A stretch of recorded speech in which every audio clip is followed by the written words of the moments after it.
Video game history number 99. We have a more recent game, but it's full of classic games in it. We have the Castlevania Anniversary Collection, which I bought for like $10 and it was totally worth it. You get the first Castlevania, Castlevania 2, Simon's Revenge, or Simon's Quest, I should say. Castlevania 3, Dracula's Curse, Super Castlevania 4.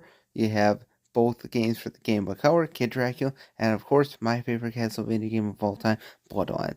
Now, I have to say, all these games are fantastic to play.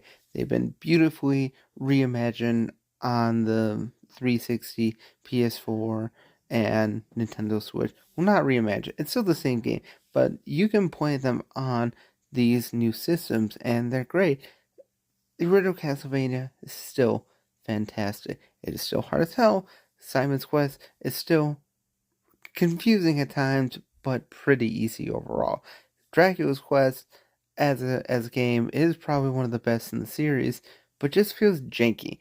It returns to the roots of the original Castlevania game with the unfair deaths, and you just get botched. You do get two new characters in Grant and Sypha, but it's the same, and Alucard, of course. But it's really hard and it will test your mettle as a gamer. Now, Castlevania 4 is just the bee's knees perfect. It's as perfect as it can be.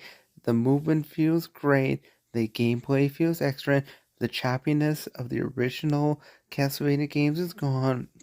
It feels fluid. Of course, you have moonwalking, you can dangle your whip around in different ways, and the bosses are fair, and sure there's a few cheap deaths here and there, but it's a fantastic game overall.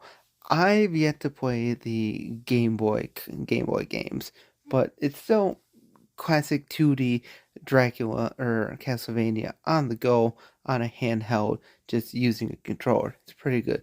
And Kid Dracula is just one of those weird, really games from kind of quasi in the Castlevania universe. And of course, I've mentioned it before how much I love Castlevania Bloodline. Just the music, the look, the blood. It's absolutely fantastic. And overall, this collection, you can probably get it for 15 to $20, and boy, you won't forget it. These games deserve to be played again on these newer systems. They're still even best on the original hardware, but if you can find these games and get them, enjoy them.